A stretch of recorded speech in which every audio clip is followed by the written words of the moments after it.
A skyrocketing death toll in Iran as anti-government protests rage on this morning. And President Trump decides whether or not he's going to step in. Activist groups telling the AP more than 2,500 people have now been killed in the crackdown.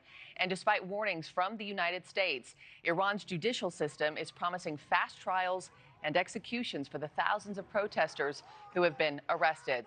NewsNation's Libbey Dean is live at the White House for us. Libbey, what are we thinking is top of mind for the president as he continues to weigh his options here? Markie, clearly this morning that rising death toll is weighing on President Trump. The president, of course, pushing his staff and national security officials for that accurate read of how many people have died in those growing protests across Iran. And we know that those activists are claiming more than 2,500 have died. The president telling Iranian protesters that help is on the way.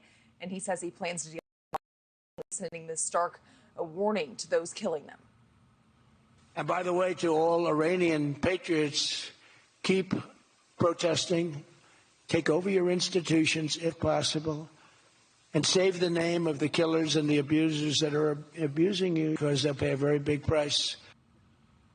Now, it's unclear what that very big price is that the president is warning there, but it's worth noting that President Trump was also asked if U.S. allies should get out of Iran, and he said it's not a bad idea. Now, the administration's top national security officials, they met several times just yesterday to discuss those potential actions, including possible military strikes on Iran. Now, Iran, of course, is threatening retaliation if the U.S. does ultimately mount those strikes. The president's reaction is that Iran said that last time, and that Iran better, quote, behave. Now, Tehran has said that it's leading with diplomacy, but ready for any of that military confrontation from the United States or potentially even from Israel. And Iran's UN ambassador, meanwhile, accusing President Trump of inciting that violence in Iran and trying to force regime change there, Markie. The death toll numbers just horrific as they keep growing by the day. And Libbey, we've also been talking for several days on end now about that blackout there, right? I mean, internet access is slowly being restored, we're hearing, for Iranians, all thanks to Elon Musk.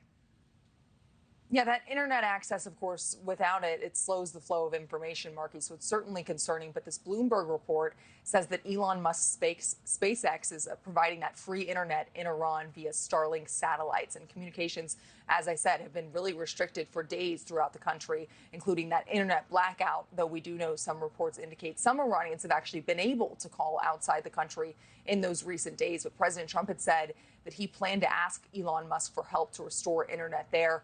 We have reached out to SpaceX to see how many people have been able to access the internet via Starlink. Of course, we're waiting for a response there, Markie, but we know in the meantime, President Trump spoke with Elon Musk about this on the phone. So we'll see how Iranians are accessing Starlink, if they are. Thank you for watching. Subscribe below and download our NewsNation app right now on your phone, and you will get fact-based, unbiased news for all Americans.